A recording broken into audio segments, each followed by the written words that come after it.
So I started off doing real simple things with this, working on my brushes.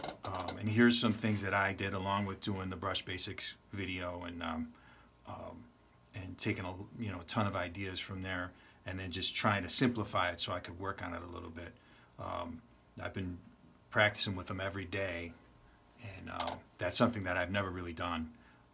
Just the occasional song here or there, you play in a band with them, but you always feel like you're kind of stuck in the box with the brushes unless you're really doing it, on an everyday basis. And so one of the things that I did was just kind of break it down, and I really like the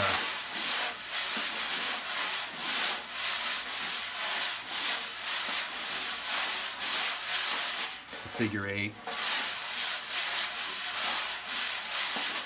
and then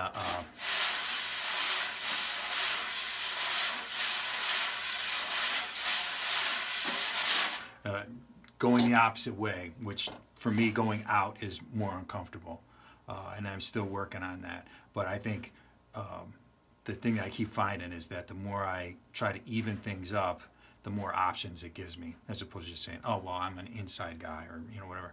Try to do both, and the better you get at the one you're not comfortable with, the more it helps everything else. Same thing if you're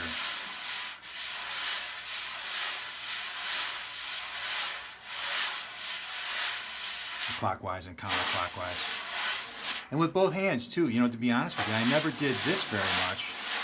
I'm always keeping time with the right hand and stirring with the left, but if you can get good at doing this and get comfortable, it really makes a big difference. It gives you a lot of options. And then from there, I try to do this exercise, which was very helpful, and that's just to, 1, 2, 3, 4, 1, 2, 3, 4, 1, 2, 3, 4, and then try to go the other way. 1, 2, 3, 4, 1, 2, 3, 4. And you can practice that, anywhere. You can practice it on just take a floor tom head and put it on your lap, like a 16-inch floor tom head. Put it on your lap. You can sit in front of the TV and just practice these and count really long like that. That really helped me a lot, was to have a really legato sound to the chord notes like that. And then I started doing this stuff.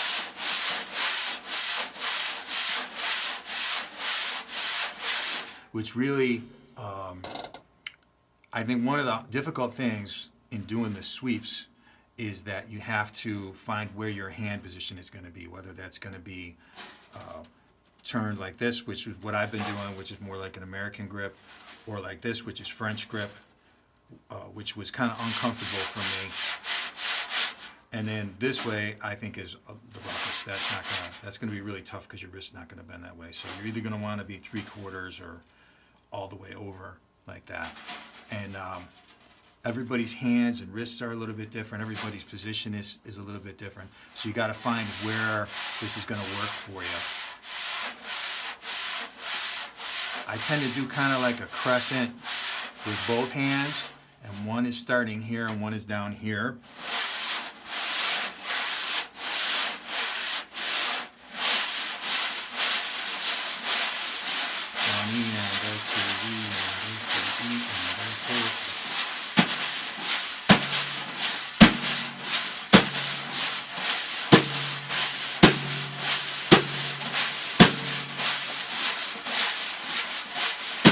So I would do things like that, just come up with simple accent patterns. So just like one, and then so just 1,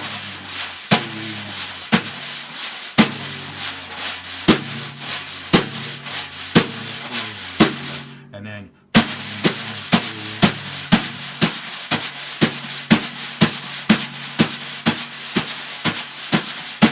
and then do left hand ones.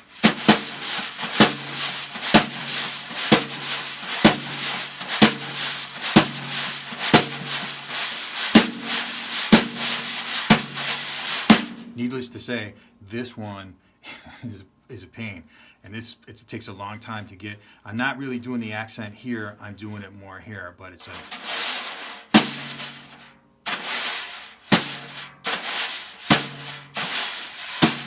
a So it's like I'm coming up from underneath it, but that's a tough one.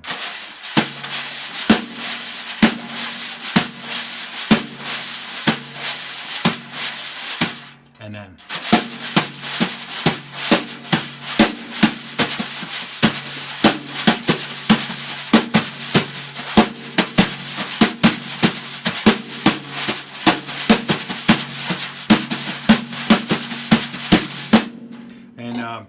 I would do that, and then I would, so just every day I would just sit down and just do that simple thing that I just did right there. Just do ones, just do ands, just do e's, just do uhs, then do one and, two and, three and, four, and then e, just really kind of relaxing, just going through the different patterns, finding out where there were rough spots, trying to get tones to sound the same, and then from there, don't forget this one, because this one's hard. So if you're going,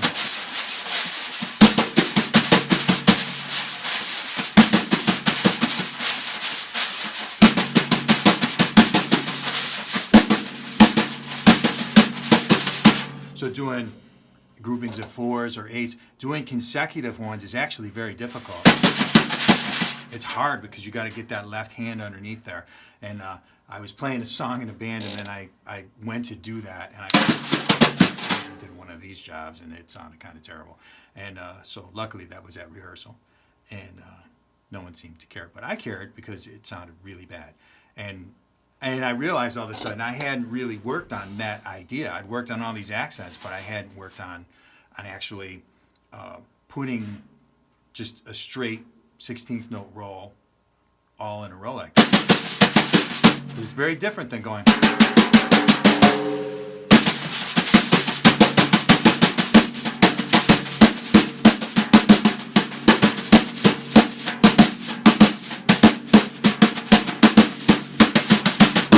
So from there you can take, and I played a little bit with the New Breed book, or whatever thing you want to do, or you can just find songs and just find a cool accent pattern that goes with them. Hey Pocky Way or Sissy Strut, those work great, and those are really fun too to play along with. After I started to get more comfortable with it, I started to put bass drums underneath it. So.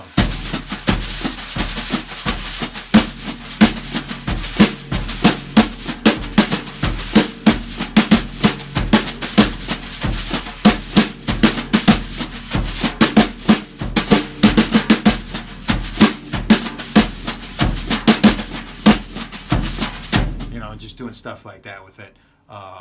Sunday Bloody Sunday is a fun one. So you can do all kinds of different patterns with that, and that'll really, I think, open up a lot of doors, and then lead to the next thing that we're going to work on, which is going to be, I'll show you the train beat, and then a couple other things that I'm going to do next.